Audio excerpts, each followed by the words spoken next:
Hi, good morning everyone! 8:42 na po ng umaga ngayon, petsa April 23. Naisipan ko mag-vlog ngayon guys. Ewan ko ba, biglang ginanahan lang ako. So ngayon, if you haven't watched my previous vlogs and if you are new to this channel, welcome! This is Jonathan Orbuda. You're watching I Love Tanchong TV, a channel that highlights and celebrates the beauty of life. Consider subscribing this. Click the subscribe button at yung bell notification na katabi naman ito para ma-notified kayong moving forward sa mga upcoming uploads ko if you're using our social media like Twitter, Facebook, and Instagram. Please do follow me. It's at I Love Tanchong and visit my blog.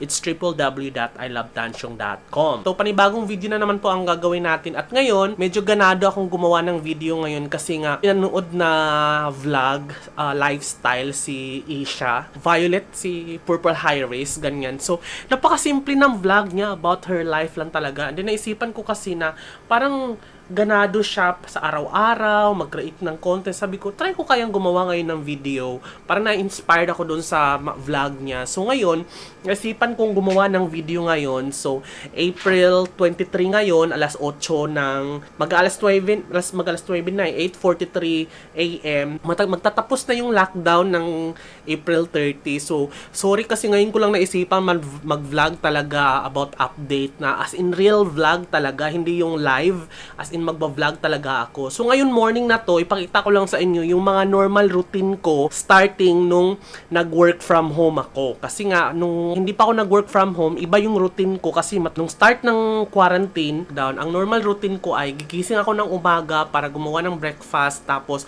manonood ng Netflix, tapos gugulong na naman sa higaan hanggat sa makatulog ako, gigising na naman hapon para magsaing, mga ganun-ganun. So sobrang boring ang aking routine talaga that time. So ngayon, naisipan ko kasi nga start April 1st, working na yung work from home ko, dineliver sa akin na dapat secured talaga siya. Ang gagawin ko ngayon ay ipakita ko sa inyo kung ano yung routine ko as of right now na nag-work from home na. So, eto, unang-una, ipakita ko lang yung sitwasyon ko ngayon. Maybe I'm not visually pleasing at hindi ko presentable sa camera ngayon dahil wala, trip ko lang naman gusto ko lang magiging totoo sa sarili ko habang nagvo-vlog ako ngayon. So, ang gagawin ko is, since ang start ng duty ko ay gabi, rin mga umaga, yan, mga ganitong oras, matutulog na ako. Pero, hindi muna ako matutulog dahil mag-breakfast pa ako. Pero in my life, dapat gabi ngayon, diba? So, dinner ko talaga siya ngayon. So, hindi pa ako nakapaghanda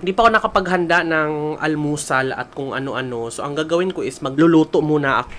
So, ito ngayon yung sitwasyon ko. Medyo makalat ang aking lugar. Ayan, medyo makalat na. Ayan, so kasi nga ako lang naman mag-isa, 'di ba? So hindi ako worried kung magkakalat ako. And then bumili na rin ako ng tinapay from Pandi Manila. Ang mahal ng ano nila ngayon, mahal pala ng pandesal talaga ng Pandi Manila. 6.25 na. Ayan siya. Ayan siya. Ganyan siya kalaki. Yan, so ito dalawa yan sila, it is 625 piraso. So, ang masarap din kasi nung sa Pandi Manila, pugon yung pinaglulutuan lahat sa kambango, malambot. And then, iinitin ko na lang to kasi kahapon ko pa to binili. Tira ko to kahapon ko to. So, oo nga pala guys, share ko lang sa inyo, nagkapigsa ako nitong 2 weeks na ako nagkapigsa. Ayan no, nagkapigsa ako dito, tsaka sa puwit ko. So, napacheck up ko na to, kahapon, kaya ko rin nabili yung pandesal. Dumaan ako, nagpa-check up ako, may bukas na clinic dito sa Shangri-La. Naresetahan na rin ako ng gamot. Medyo natuyo na siya, tsaka nadidrain na yung pus, so hindi na siya masyadong kumikirot. Kasi nilalagnat-lagnat ako nitong 2 linggo dahil dito sa dalawang pigsa. Ito yung butter nutter.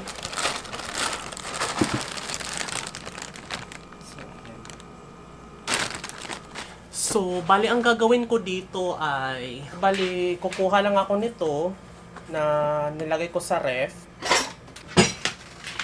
Malamig kasi to kasi nakakalagay ko lang sa ref. So, lagay ko lang siya dyan. Yan, mga ganyan kadami guys. Sakto na rin to para sabaw ng almusal. And then, ima-microwave ko siya para pampain.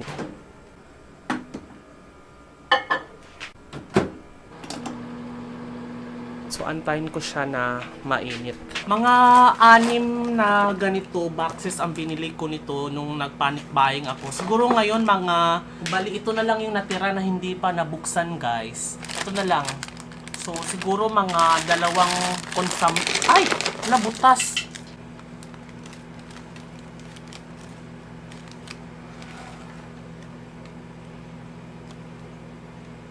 Bakit butas? Oh my God. Ayan siya, nagkalat. Naku, liligpitin ko pa to. Wait lang ha. Ayan, nagkalat. Ay, nako. Bakit kaya nabutas to? Daga siguro ang nabutas nito.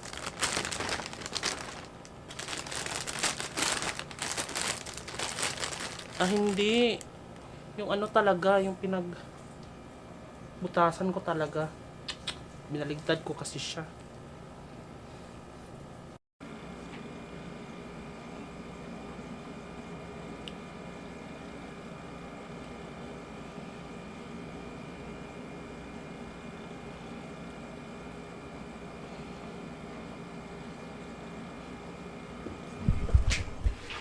There, okay na.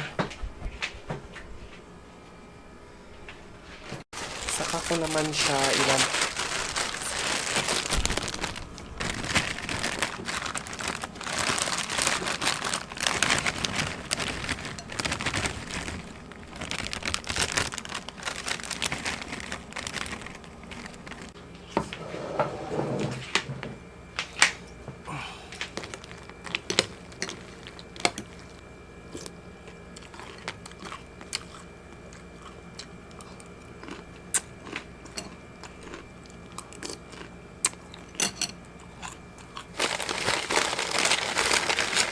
kuha ko ng isa, guys, tapos initin ko na rin siya.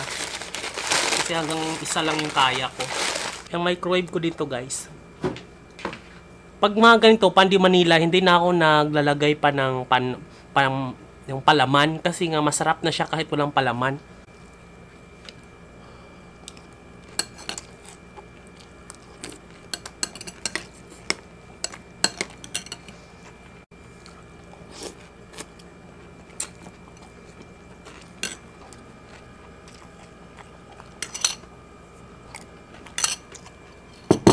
Kakatapos ko lang kumain ng almusal. So, yun na yung pinaka-almusal ko. Di ko nga alam kasi nga, di ba nagka-pigsa-pigsa ako. Tapos, kahapon, tinest na ako ng sugar. So, inextra ka na ako ng dugo sa clinic para test yung sugar. Hindi ko pa alam kung ano yung sugar ko. Kasi nga, nagkaroon lang ako nitong pigsa na to, nitong nandito lang ako, nakakulong lang ako ng halos na magdadalawang buwan na. So, unhealthy foods din kasi yung mga pinamili ko nung nag-panic buying ako, di ba? Konti lang yung gulay. So, buti na lang napabili ako ng mga ganito doon sa baba. Pwede naman lumabas, pero dito lang sa may baba sa condo may mga nagtutulak-tulak kasi ng mga kariton. Medyo mahal nga lang, pero kailangan ko kasi ng gulay dahil pag puro ganito, puro sardinas, yan, puro mga ganyan, yung mga lulutuin at kakainin ko, talagang, alam mo yun, magkakasakit talaga ako at magiging bagsak yung immune system ko. Bumili na rin ako ng mga ganito. Bumili na rin ako ng mga ganito, mga yung mga ganito para at least may vitamina man lang na ako makukuha. Baka nagtaka kayo kung bakit hindi ako nagkakape kasi umaga. Alam mo naman pag umaga, matutulog ako dahil panggabi yung trabaho ko. So, matutulog ako. So, magkakape ako, magtitimpla ako ng kape kapag pagising ko mamayang gabi para buhay na buhay yung pagtatrabaho at may ulirat ako pag nagtatrabaho ako. Yan lang. So, ang gagawin ko ngayon, bago ako matulog, aside sa mamaya-maya magtututbrush ako, magsasaing muna ako. Dahil para pag nagising ako mamayang 11:00 ng tanghali, gigising kasi ako dahil iinom ako ng antibiotiko. At least pag nagutom ako, merong kanin na nakalagay yung eto. Kuha tayo ng bigas. Ito na lang yung bigas ko. 1.5 nito.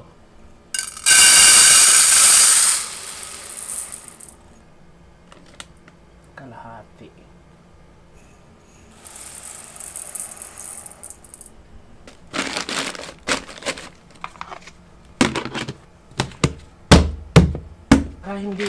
para hindi ipisin yung tira kong tinapay, guys.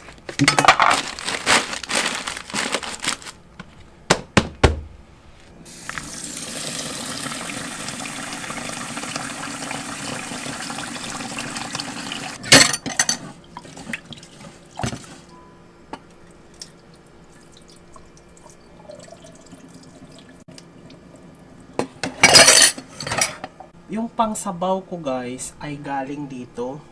So, i-change ko lang to. Ganyan.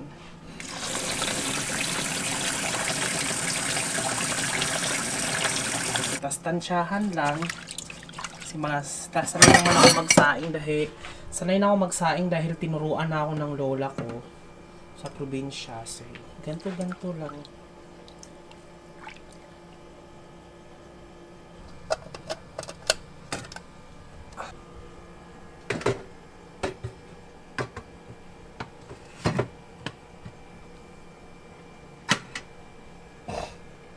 So ayun, nakapagsaing na tayo. So antayin ko na lang siya na mainin, maluto.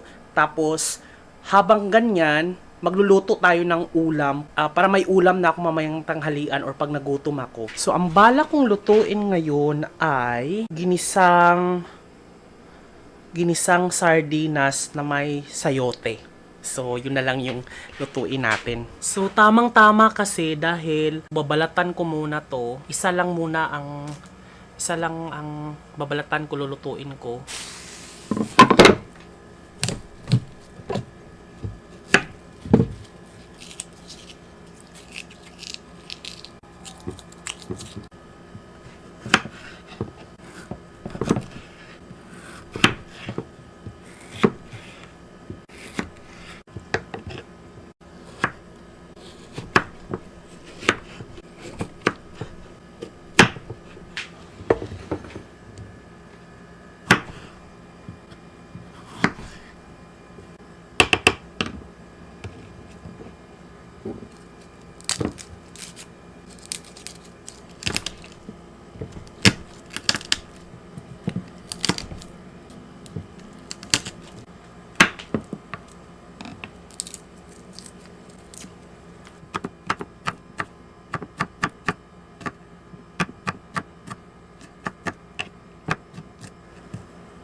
So, yun na nga guys. Pag naluto na siya, ilalagay ko na siya sa baunan para initin ko na lang siya pag nagising ako kung kailangan kong kumain. Tapos, yung kanin na rin natin, naluto na siya, in na siya. So, bubunutin na lang natin siya. Ayan. So, ready na yan. Initin pa gusto kong kumain. Tapos, luto na rin siya. So, ililipat ko na lang siya sa baunan na fiberglass para initin ko na lang siya sa microwave pag nagising ako mamayang tanghali dahil schedule kong uminom ng gamot sa antibiotic para sa aking pigsa. So, there. Simple lang talaga yung pamumuhay ko, guys. Thank you so much for watching. If nag-enjoy kayo if gusto nyo pa yung gumawa ako ng mga ganitong vlog pag pag gabi or di kaya pag naglaba ako or ano yung mga simpleng vlog na alam nyo naman sinusubaybayan nyo yung buhay ko. Kung gusto nyo pa yung mga ganitong vlog, comment down below kasi gagawa pa ako ng mga ganito. Maraming salamat guys. This has been Jonathan Urbuda saying keep smiling because life is worth celebrating for. So matutulog na ako pero dahil nga may vlog ako ngayon, mag-i-edit muna ako ng pangmadali ang edit tapos matutulog na ako. Bye bye! See you in my next vlog.